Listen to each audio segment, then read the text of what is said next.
years after its first event, the Galveston Tall Ships Festival has returned to the island. So today's episode is going to be a little bit different because it is. I'm taking you with me to the Tall Ships of America Festival here in Galveston, Texas.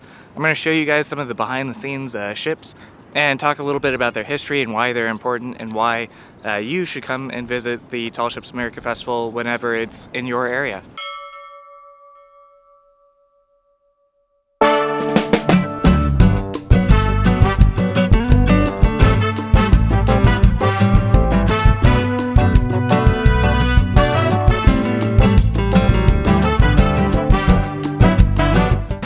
I'm crew, but today I've got the day off, so I'm going to be walking around and exploring some ships. Tall Ships America is the world's leading organization dedicated to preserving, promoting, and continual training for sailors on board traditional tall ships. Chances are, if you live near a coastline, there is a tall ship near you that is a member of the global fleet. Some of these ships are replicas of older vessels, some are modern adaptations, and a few are restored originals like the Elissa. If you've been following our journey, you'll know that Courtney and I are both volunteer crew members on the Elissa in Galveston. The Elissa is the oldest actively sailing vessel of her kind in the US, and the second oldest in the world. She sails every spring, as our hurricane season doesn't allow her to be rigged for sailing the rest of the year. Volunteer crew help maintain the ship and learn the skills required to sail the ship in the spring when we go out for our annual day sail series. While the Elissa is unique, it's not the only vessel that has a volunteer crew program. If you're interested in finding a ship near you to work on, check out the link in the description for the Tall Ships America directory.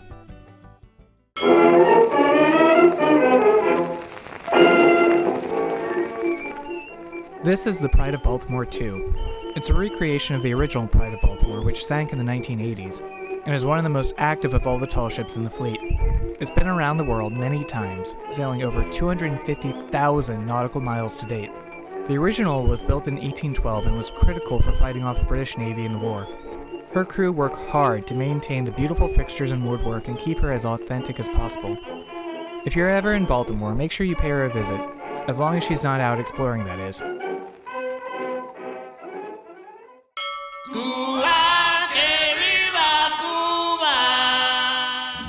The Nao Trinidad, formerly known as the Nao Santa Maria, is a modern recreation of the old Spanish galleon used by Magellan on his historic circumnavigation in 1519. She's owned by the Spanish government and is used nowadays to show off the history of the Spanish explorers of the time period.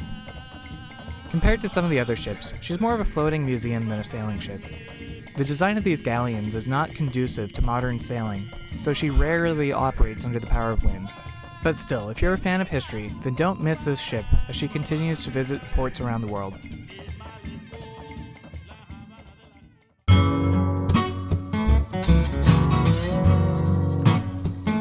The Glen L Swetman comes from Biloxi, Mississippi, and brings you back to a unique time in history, that awkward time between wind and diesel, when the technology of yesterday clashed with the technology of the future.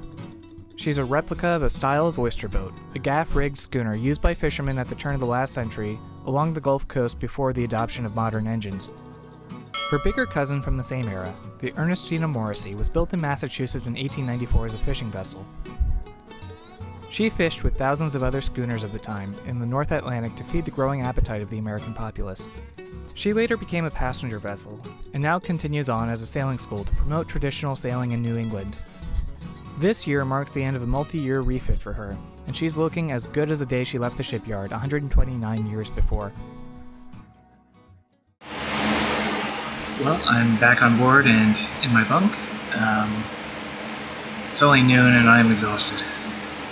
So hot outside, and did not sleep well last night, but this is cool, isn't it? I think I'm gonna wait until tonight to take pictures of the Elissa. It's really crowded up on deck right now, but anyway, nap time.